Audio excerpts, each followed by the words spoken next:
I'm standing in the boardroom I designed myself. The one with glass walls that show the entire city skyline, marble floors that gleam under bright lights, and a mahogany table that stretches forever. My father sits at the head of it. My brother Noah sits to his right. I stand at the opposite end, watching my father's hands shake as he signs the papers. His pen moves across the page. One signature. Two signatures. Then it's done. The company we built together is no longer mine. My name gets erased from the plaque on the wall outside. My office key stops working. My security badge gets deactivated before I even leave the building. Everyone in that room claps their hands. Everyone except me. I can't move. I can't breathe. I can feel my chest getting tight, like something is crushing me from the inside out. My father finally looks up, but he doesn't look at me. He looks at Noah and smiles. "Congratulations to the Sinclair men," he announces to the room. And that's the exact moment I understand everything. I was never supposed to be part of this family's future. Not really. Not in the way that mattered. My name is Ava Sinclair, and I built everything my family owns. Let me tell you how it happened. My father, Harlan Sinclair, started this company with nothing. Just one old truck, a dream, and stubborn determination. He worked construction jobs from sunrise to sunset, building houses and small buildings across our state. I grew up watching him work. I watched him come home exhausted, covered in dust and dirt, but still talking about his vision for something bigger. When I turned 18, I asked him if I could help. He said yes.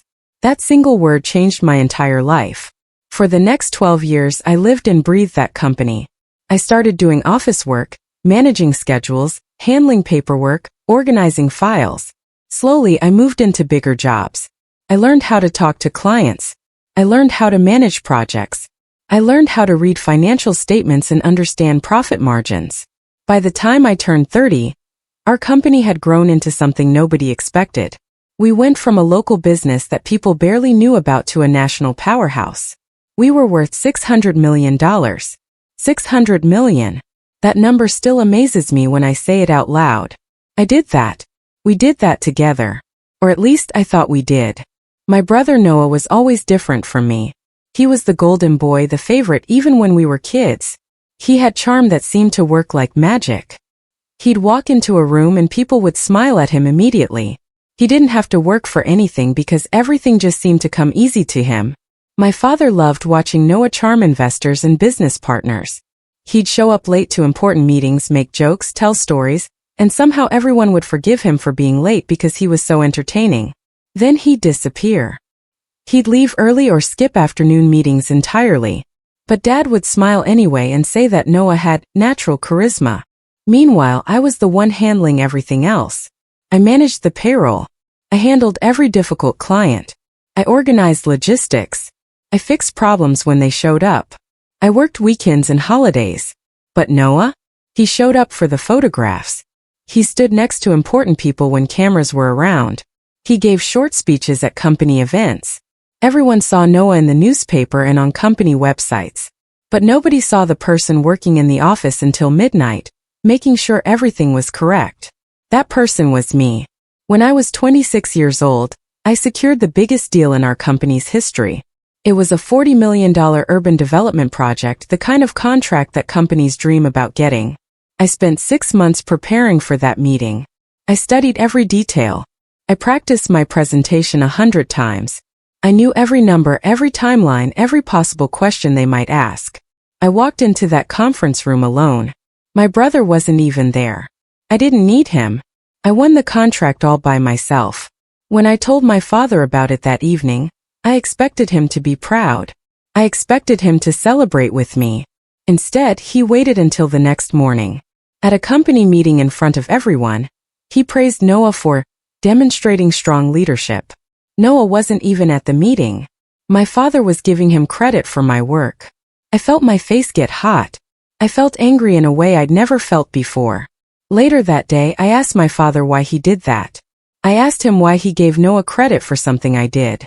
His voice went cold, colder than I'd ever heard it. "You're getting emotional, Ava," he said to me. "That's not how leaders act. Leaders stay calm. Leaders don't get upset about recognition. They just keep working." But I wasn't upset about recognition. I was upset about being invisible. My mother used to say something that I hated hearing. "Your father just wants to see himself in his son," she'd tell me. She said it like that explained everything. Like that made it okay. Like that made sense. But what about me? I looked like my father. I had his work ethic. I had his determination. I mirrored everything about the way he thought and worked and planned. Why wasn't that enough? I decided to ask him directly. One night after dinner, I asked my father about equity in the company. I asked him if I could own shares like he owned shares. I asked him about ownership in the future. He laughed. He actually laughed at me. "When you get married, Ava, your husband can have shares," he said. "That's how these things work in our family." I felt something break inside me that night. He was telling me that my future didn't belong to me. My future belonged to whoever I married. My life's work, everything I'd built, would belong to a man I hadn't even met yet. My father didn't see me as his daughter and his business partner. He saw me as temporary. He saw me as something that belonged to someone else. I started paying attention to things I'd missed before. I noticed files disappearing. I noticed reports that didn't make sense. I found documents with my father's handwriting that I'd never seen before. Money was moving through accounts in ways that seemed strange. Small power transfers were happening, all very legal, all very quiet. It was like watching a chess game where someone was moving pieces when I wasn't looking. I started keeping records. I made copies of documents. I created a timeline of all the changes. Looking at it all together, I could see the pattern clearly. My father was slowly removing me from the company. He was doing it systematically and carefully. Nobody else seemed to notice because he was doing it quietly. He wasn't announcing anything. He wasn't having meetings about it. He was just making small changes one after another, until eventually I wouldn't have anything left. I realized he'd been planning this for a long time. This wasn't something that just happened. This was a plan. The family dinner was supposed to celebrate our company's 10-year anniversary. We made reservations at an expensive restaurant. My mother wore her best dress. I dressed up carefully. I thought maybe this would be a good moment. Maybe my father would finally acknowledge what I'd done. Maybe he would talk about the future in a different way.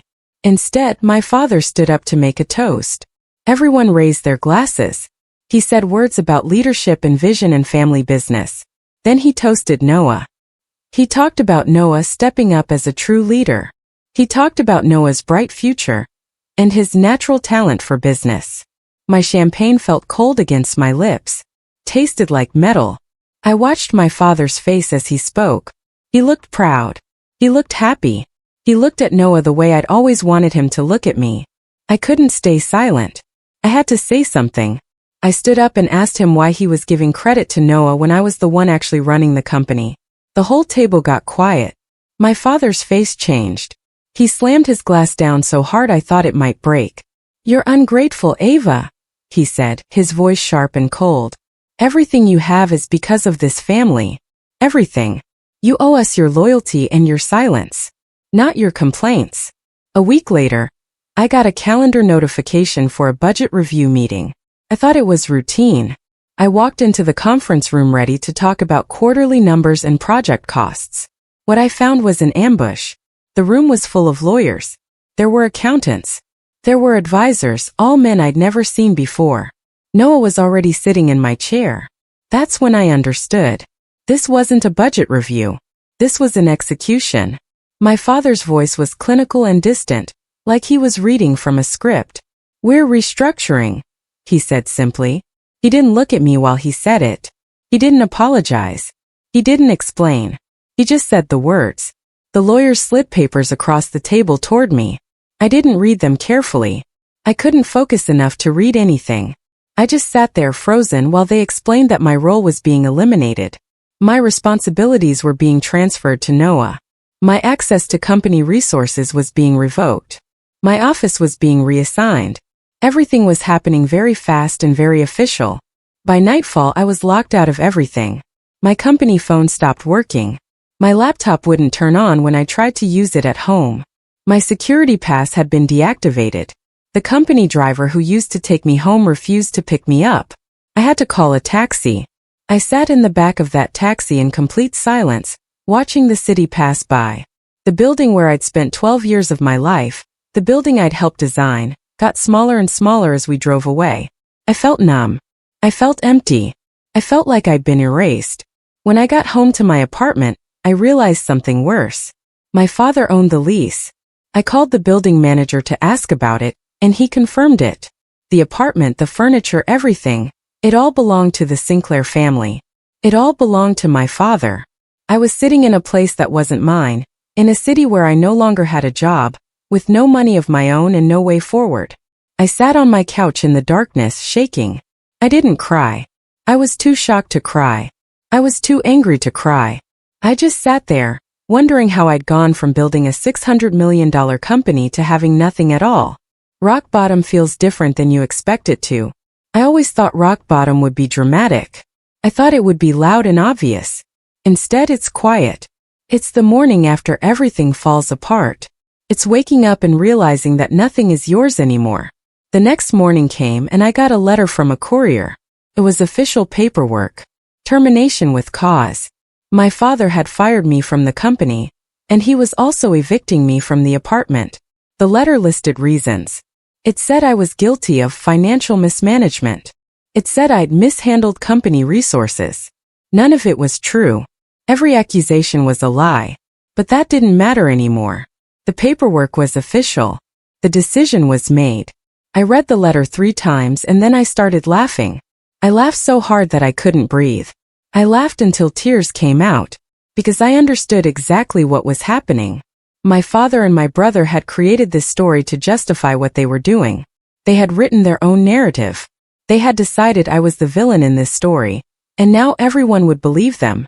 I had 48 hours to move out of the apartment. 48 hours to pack up my entire life. I didn't have much. I'd never spent money on myself because I was too busy building the company. I had clothes and books and a few pieces of furniture.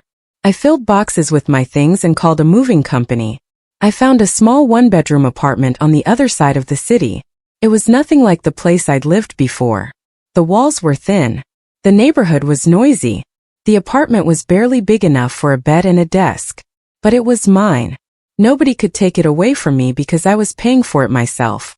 I took a job doing consulting work for other companies. I did it under a fake name because I didn't want anyone to know who I was. I didn't want people to recognize me. I didn't want to have conversations about what happened. I wanted to disappear. For 6 months, I didn't call anyone from my old life. I didn't go on social media. I didn't read the news articles about the company. I just worked and went home and worked again. I was humiliated, but I was also free in a way I'd never been before. Nobody was controlling my time. Nobody was telling me what to do. For the first time, my life belonged to me. 6 months into my new life, I got a phone call. It was from someone I knew from the industry, a man named Victor who ran a competing construction company. He said he needed help.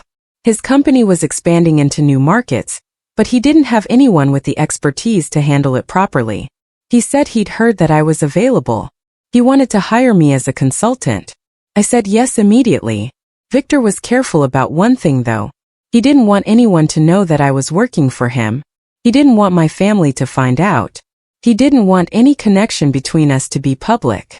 I agreed to work under my mother's maiden name, Ava Langford.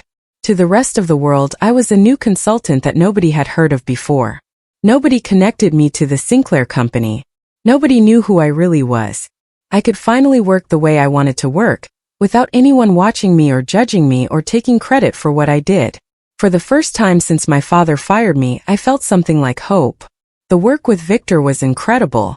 I had so much knowledge inside my head that I'd never been able to fully use before. With Victor's company, I could use everything. I could make decisions. I could implement my ideas. I could see projects through from start to finish without anyone interrupting me or taking credit. We started winning contracts. Big contracts. Huge contracts. The kinds of contracts that my father's company used to win. But now we were winning them first. We were bidding lower because we were more efficient. We had better ideas because I was actually thinking about the problems instead of just executing someone else's vision. The industry started noticing. People began talking about Victor's company. They started wondering how this smaller company was outbidding everyone else. They couldn't figure out where the expertise was coming from. Nobody suspected that it was me. The rumors started slowly and then picked up speed. Someone in the industry was outbidding the Sinclair Company on every major contract. Every single one. My father and Noah would put in a bid, and Victor's company would come in with a better offer, better price, better timeline, better quality. The Sinclair Company couldn't compete. My father was confused. He blamed Noah for being incompetent. Investors started getting nervous. They started asking questions about why the company was losing contracts it should have been winning easily. I watched this all from a distance. I read the industry news reports. I saw my father's company starting to struggle. Part of me felt satisfied by it. Part of me felt sad. I realized I didn't want to just work for Victor anymore. I wanted to build something of my own. My father called me for the first time in a year. His voice on the phone sounded different. It sounded old. It sounded tired. He asked if I was behind what was happening to his company. He asked if I was the one outbidding him on contracts. I didn't deny it. I didn't confirm it either. I just spoke very quietly. "Dad," I said, "I thought you didn't do business with emotional women. Weren't those your words? Weren't you the one who said that leaders stay calm and don't get upset?" There was a long silence on the other end of the phone. Then he hung up. He never called back. An old friend from the Sinclair Company reached out to me. Her name was Monica, and she'd been working in the accounting department since before I was fired. She said she had information that I needed to know. She said she'd been watching what was happening inside the company, and she wanted to help me. She told me that Noah had been embezzling funds. He'd been stealing money and hiding the losses. He'd been moving money around to make it look like projects were profitable when they were actually losing money. Monica had copies of documents. She had proof. She wanted to leak the information to an industry watchdog organization that investigated corporate crime. I took the documents that Monica gave me and forwarded them anonymously to an industry watchdog. I didn't sign my name. I didn't give any indication of who I was. I just sent the files with a note that said, "This company is committing fraud." 3 days later, the story exploded. It was everywhere. Sinclair Empire under investigation for embezzlement. CEO accused of financial crimes. Millions missing from major construction company. My brother's face was on the news. My father's face was on the news. The company that I'd built was being torn apart in the media piece by piece. My brother Noah tried to defend himself, but the evidence was overwhelming. The documents showed exactly what he'd done. The numbers didn't lie. Investors started pulling their money out immediately. Projects got halted. People lost their jobs. My father tried publicly defending Noah. He went on television and said that his son was being unfairly targeted. He said there were misunderstandings about the accounting, but it didn't matter what he said. The board of directors had seen enough.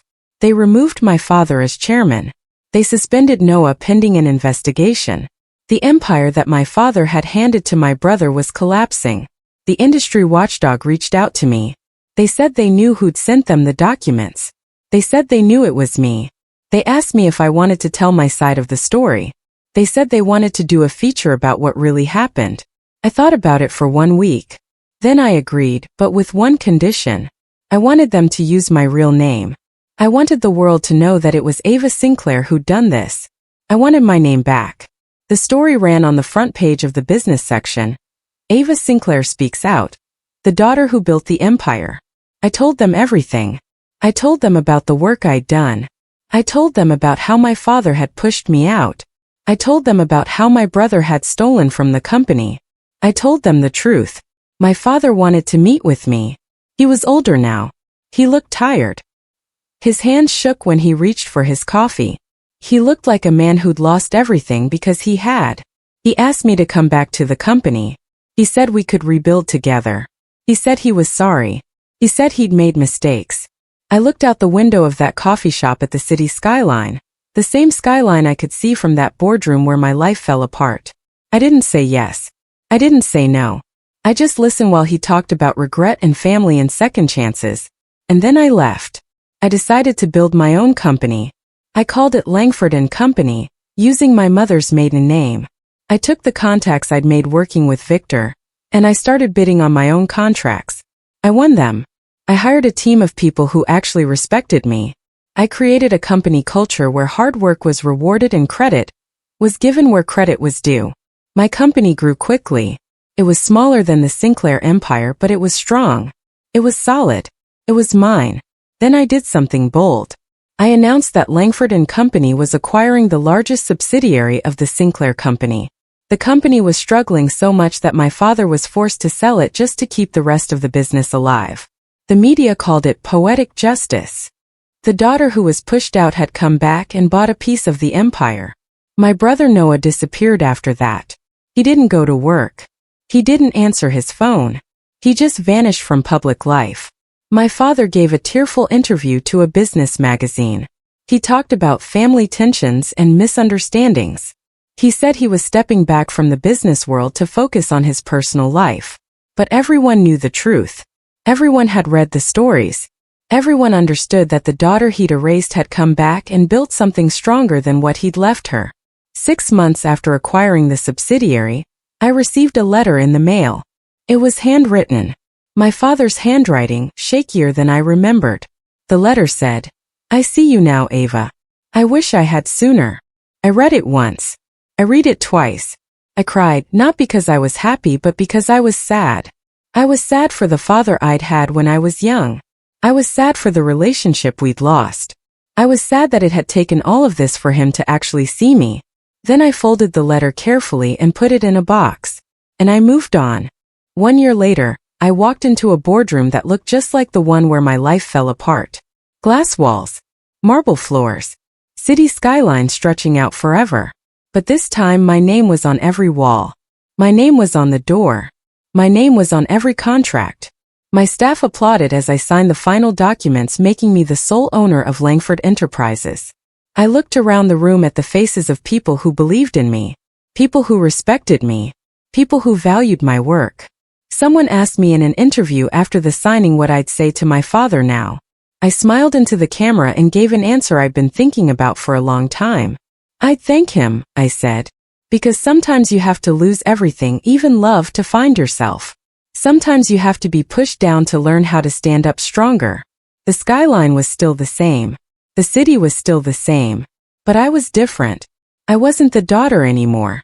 I wasn't trying to earn approval from someone who didn't see me. I was the woman who built the empire myself. And this time it was completely mine.